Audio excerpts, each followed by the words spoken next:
स्वागत है आप सभी का एक बार फिर से नेक्स्ट जेन नर्सिंग क्लासेस में।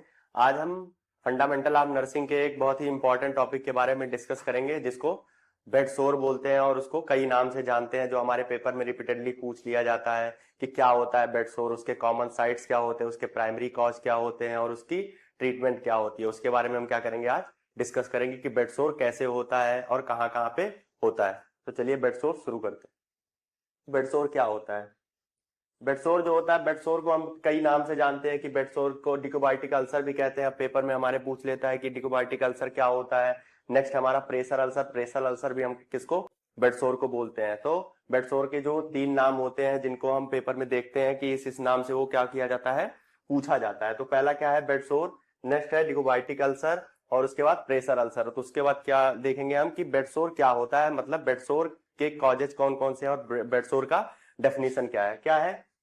Localized damage to the skin as a result of tissue compression and inadequate perfusion। क्या होता है लोकलाइज्ड डैमेज? लोकलाइज्ड डैमेज का मतलब होता है कि किसी पर्टिकुलर जगह पे जब हमारा टिश्यू क्या हो जाए, डैमेज हो जाए। लोकलाइज्ड का मतलब ही होता है किसी पर्टिकुलर प्लेस पे क्या हो जाए, हमारा टिश्यू डैमेज हो जाए या स्किन का कोई पार्ट क्या हो जाए, डैमेज हो जाए, उसको हम क्या बोलेंगे, बेडसोर बोलते हैं। Localised damage to the skin as a result of tissue compression. Tissue compression का मतलब होता है जब किसी जगह पे हमारा क्या हो जाता है, जो टिश्यू होती है वो कंप्रेस हो जाती है। कंप्रेस का मतलब होता है किसी वजह से वो क्या हो रही है, दब रही है, उसको हम क्या बोलते हैं, टिश्यू कंप्रेशन बोलते हैं।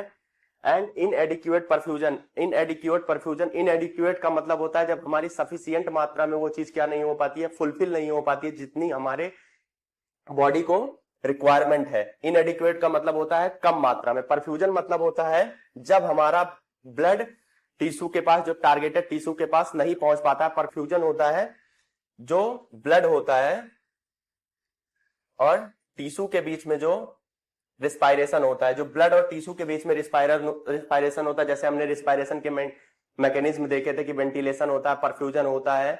उसमें क्या होता है, जो परफ्यूजन होता है वो ब्लड और टिश्यू के बीच में होता है। तो उसमें क्या हो जाता है, इनएडिक्वेट परफ्यूजन हो जाता है। मतलब जितनी मात्रा में हमको ऑक्सीजन की या ब्लड की आवश्यकता उस जगह पे, पर्टिकुलर जगह पे थी, उसकी क्या हो पा रही है, फुलफिलमेंट नहीं हो पा रही है। तो उसको क्या बोलते हैं, इनएडिक्वेट परफ्यूजन। तो क्या है, localised damage to the skin as a result of tissue compression and inadequate perfusion.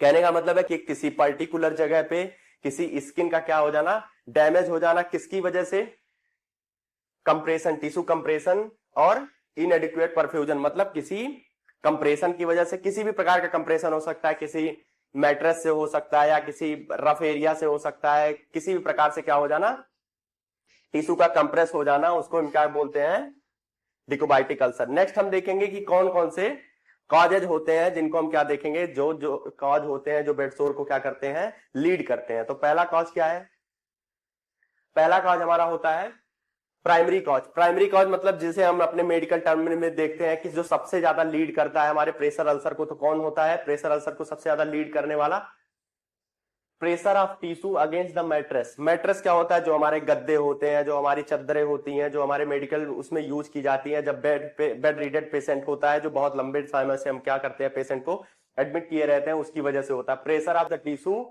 Against the mattress, जो हमारा टिश्यू के अगेंस्ट क्या हो रहा है, प्रेशर लग रहा है, किसका, मैट्रेस का। नेक्स्ट है friction of skin with A rough surface.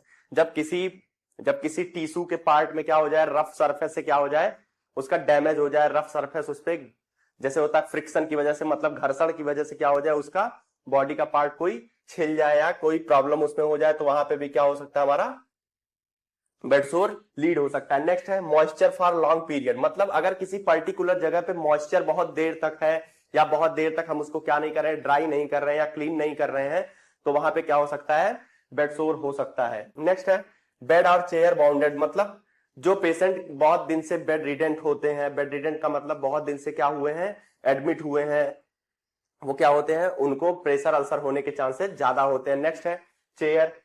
Chair पे भी अगर कोई पेशेंट क्या हो रहा है, बहुत लंबे टाइम से क्या हो रहा है, चेयर पे बैठा हुआ है या चेयर पे ही उसकी सारी चीजें हो रही हैं, अपने दैनिक कार्य को क्या कर रहा है, पूरा कर रहा है, फुलफिल कर रहा है, तो उसकी वजह से भी प्रेशर अल्सर हो सकता है। सेंसरी एंड मोबिलिटी डिफिसिट, मतलब सेंसरी या मोबिलिटी डेफिसिट हो सकता है, मतलब वो पेशेंट बहुत ज्यादा मूव नहीं कर रहा है या चल फिर नहीं पा रहा है, उसकी वजह से भी उसको प्रेशर अल्सर होने के चांसेस होते हैं। जैसे अगर किसी बंदे को स्ट्रोक हो गया है या कोई कोमा में चला गया है तो उसकी जो पोजीशनिंग है वो बार बार चेंज नहीं कर रहा है, मेडिकल फील्ड के जो लोग हैं वो नहीं कर पा रहे हैं, उसकी वजह से भी ब्लड प्रेशर अल्सर हो सकता है। नेक्स्ट है spinal cord injury. Spinal cord injury जो होती है वो बहुत बड़ी ट्रामाटिक कंडीशन होती है जिसमें सर्जरी होती है, तो ज्यादा मोबिलिटी को क्या किया जाता है, डेफिसिट किया जाता है, मतलब रोका जाता है कि ज्यादा मूवमेंट ना किया जाए जिससे स्पाइनल क्या हो सके, जल्दी हील हो सके। उसकी वजह से भी हमारा क्या हो सकता है, प्रेशर अल्सर हो सकता है। नेक्स्ट हम क्या देखेंगे,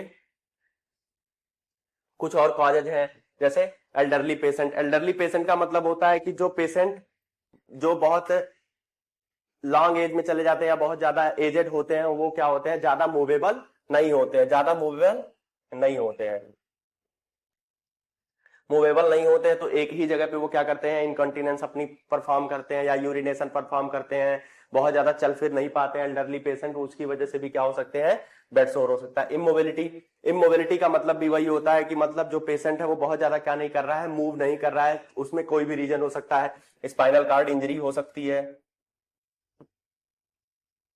स्पाइनल कॉर्ड इंजरी हो सकती है, या किसी प्रकार का क्रोनिक इलनेस हो सकता है, या बहुत ज्यादा दिन से उनको क्या हुआ है, बहुत ज्यादा क्रोनिक बीमारी हुई है, उसकी वजह से भी हो सकता है। नेक्स्ट है अल्टर्ड कॉन्सियसनेस। अल्टर्ड कॉन्सियसनेस का मतलब होता है कि वो अपने होशो हवास में नहीं है, मतलब उनको अपने चीजों का क्या नहीं है, इल्म नहीं है या पता नहीं है, उसकी वजह से हो सकता है। नेक्स्ट है ओबेस पेशेंट, जो भारी भरकम पेशेंट होते हैं जिनका वेट उनसे ज्यादा होता है, मतलब पेशेंट बहुत ज्यादा ओबेस है या मोटा है, उसकी वजह से भी क्या होता है, वो इमूवेबल हो जाते हैं, उसकी वजह से भी क्या हो सकता है, बेड सोर हो सकता है, एक ही पोजीशन में उनके लेटे लेटे बेड सोर हो सकता है। तो ये क्या थे, हमारे कॉजेस थे। नेक्स्ट हमारा क्या है, कॉमन साइट्स। मतलब हम देखेंगे कि कॉजेस देख लिया, कौन कौन से प्राइमरी कॉज होते हैं और किस किस वजह से प्रेशर अल्सर हो रहा है। नेक्स्ट हम देखेंगे कौन कौन से ऐसे साइट, साइट मतलब किस किस जगह पे मेनली हो रहा है। नेक्स्ट कॉमन साइट्स क्या हो सकते हैं, skin breakdown are over bony prominence. कहा होता है स्किन ब्रेकडाउन, कहां पे, किसी हड्डी के ऊपर क्या हो जाना, प्रोमिनेंस, ओवर बोनी प्रोमिनेंस मतलब किसी हड्डी के ऊपर क्या हो जाना, स्किन का ब्रेक डाउन हो जाना, तो उसकी वजह से क्या हो सकता है, बेड सोर हो सकता है। तो उसमें कौन कौन से ऐसे साइट्स होते हैं जिनको हम देखेंगे। पहला क्या है, अगर पेशेंट सुपाइन पोजीशन में लेटा है, पेशेंट सुपाइन पोजीशन में लेटा है मतलब पूरी तरीके से सीधा लेटा हुआ है तो सुपाइन पोजीशन होता है, तब उसको कौन कौन से ऐसे प्रेशर अल्सर किस किस जगह पे हो सकते हैं। ऑक्सीपिटल बोन मतलब सिर के पीछे हो सकता है ऑक्सीपिटल बोन। नेक्स्ट है एल्बो एंड हील्स पे हो सकता है, जो हमारा कुहनी है उस पे हो सकता है, और हील्स मतलब पैर में जो होते हैं उस पे हो सकता है। नेक्स्ट है सैक्रल रीजन। सैक्रल रीजन कहां पे, हमारे लंबर के नीचे हो सकता है। तो हमने क्या देखा, सुपाइन पोजीशन में कौन कौन से ऐसे साइट्स है जिनकी वजह से क्या हो सकता है, प्रेशर अल्सर किस किस जगह पे हो सकता है, ऑक्सीपिटल बोन, नेक्स्ट है एल्बो एंड हील्स पे और सैक्रल रीजन पे। नेक्स्ट है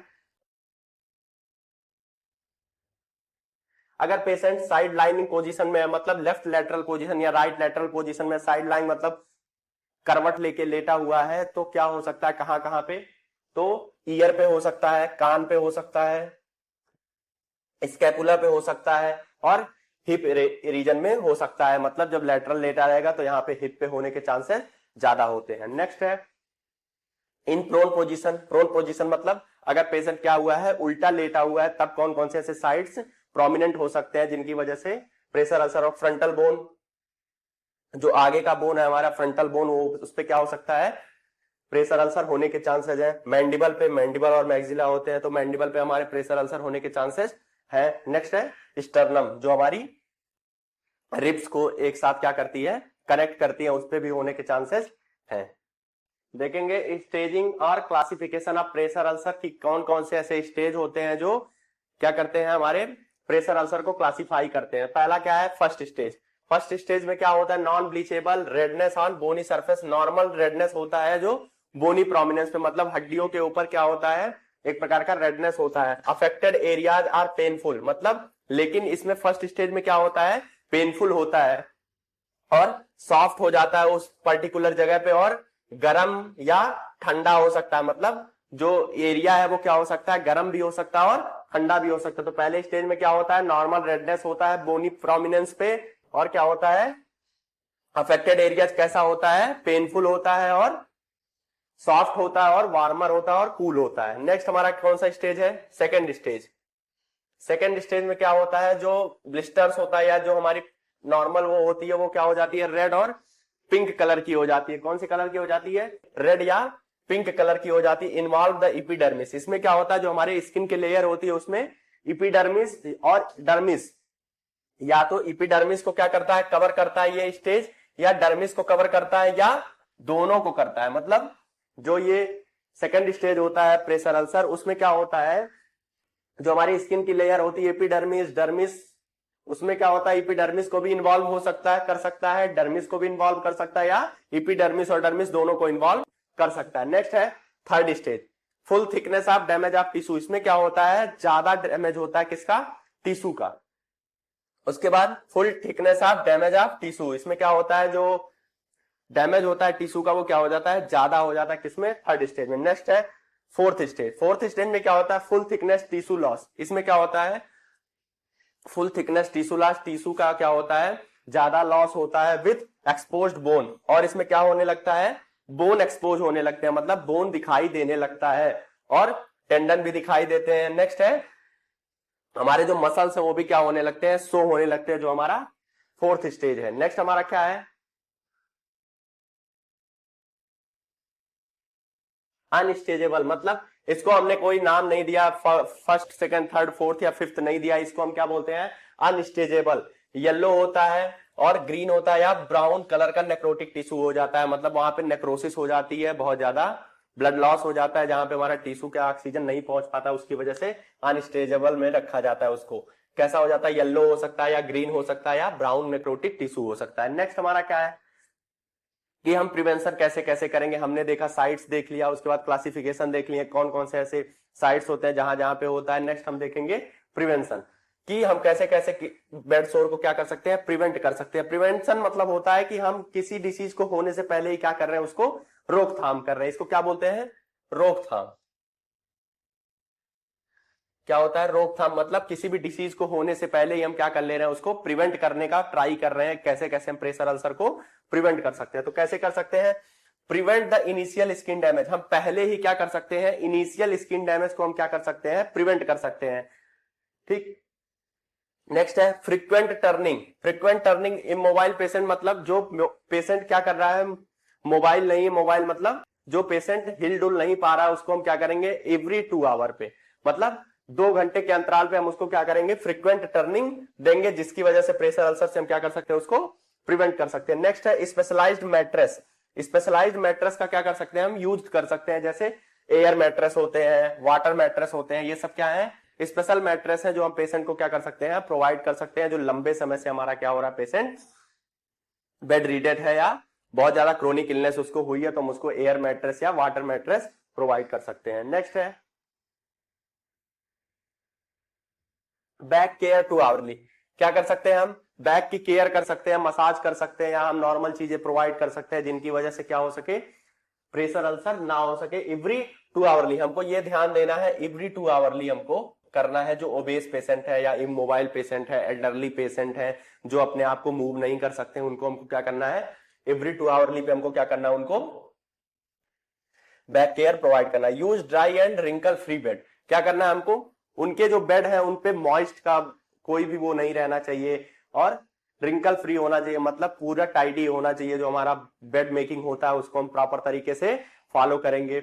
नेक्स्ट है provide range of motion exercise, हम क्या कर सकते हैं, उनको एक्सरसाइज प्रोवाइड कर सकते हैं। अभी थोड़ी देर पे उठा के हम क्या कर सकते हैं, उनका रेंज ऑफ मोशन, मतलब पैर को क्या कर सकते हैं, एक्सटेंड कर सकते हैं, हैंड को एक्सटेंड कर सकते हैं उठा के टाइम टाइम पे। नेक्स्ट है provide high protein diet, provide high protein diet का मतलब क्या है, हम हाई प्रोटीन डाइट क्यों देते हैं, हाई प्रोटीन डाइट देने का मतलब है क्योंकि प्रोटीन क्या होता है, block building of the body. Block building मतलब क्या होता है, क्या होता है, block building of the body. जो प्रोटीन होता है वो block building of the body होता है, मतलब जो प्रोटीन होता है वो क्या करता है, हील करता है उसमें, क्योंकि फाइबर होता है, और जो फाइबर होता है वो रिसर्च सोर्स होता है हीलिंग का। ठीक, नेक्स्ट है हमारा vitamin C diet. Vitamin C diet हम क्या देंगे, विटामिन सी सिट्रस फ्रूट्स हम दे सकते हैं, और क्योंकि जो विटामिन सी होता है वो भी हमारे वुंड को क्या करता है, हीलिंग को इनहेंस करता है, वुंड हीलिंग को क्या करता है, इनहेंस करता है। जो विटामिन सी डाइट होता है, हम प्रोटीन रिच डाइट देंगे, विटामिन सी रिच डाइट देंगे। ये हमारा क्या था, प्रिवेंशन था। नेक्स्ट हम क्या देखेंगे, अगर प्रिवेंट नहीं हुआ है, अगर उनको हो गया है बेड सोर, उसके बाद हम क्या क्या ट्रीटमेंट प्रोवाइड करेंगे। बहुत ज्यादा ट्रीटमेंट इसमें नहीं दिया जा सकता है। नेक्स्ट ट्रीटमेंट में क्या कर सकते हैं, instillation of few drops of insulin. क्या कर सकते हैं हम, कुछ इंसुलिन के ड्रॉप्स को क्या कर सकते हैं, वुंड पे डाल सकते हैं, जिससे थोड़ी केयर हो सके। नेक्स्ट हमारा क्या है, use water proof ointment during dressing. Ointment मतलब जो हम क्रीम यूज कर रहे हैं या जो हम जेली यूज कर रहे हैं, जिनकी वजह से क्या हो सके, प्रिवेंट हो सके या ट्रीट हो सके, और ड्रेसिंग के टाइम पे हम क्या करेंगे, वाटर प्रूफ यूज करेंगे। नेक्स्ट है use H2 like zinc oxide. जो जिंक ऑक्साइड इसका एग्जांपल है किसका, वाटर प्रूफ ऑइंटमेंट का। नेक्स्ट है यूज H2O2 फॉर क्लीनिंग और ड्रेसिंग। मतलब वुंड को हम क्या कर सकते हैं, क्लीन कर सकते हैं, किससे, H2O2 से। H2O2 से, हाइड्रोजन पेरोक्साइड से हम क्या कर सकते हैं, वुंड को क्लीन कर सकते हैं। तो हमने क्या देखा कि बेड सोर क्या होता है, और बेड सोर के टाइप्स क्या, बेड सोर का प्रिवेंशन कैसे किया जा सकता है, क्लासिफिकेशन कैसे किया जा सकता है, और ट्रीटमेंट हमने देखा, और कौन कौन से ऐसे साइट्स हैं जो बेड सोर को लीड कर रहे हैं। तो इट्स ऑल अबाउट बेड सोर।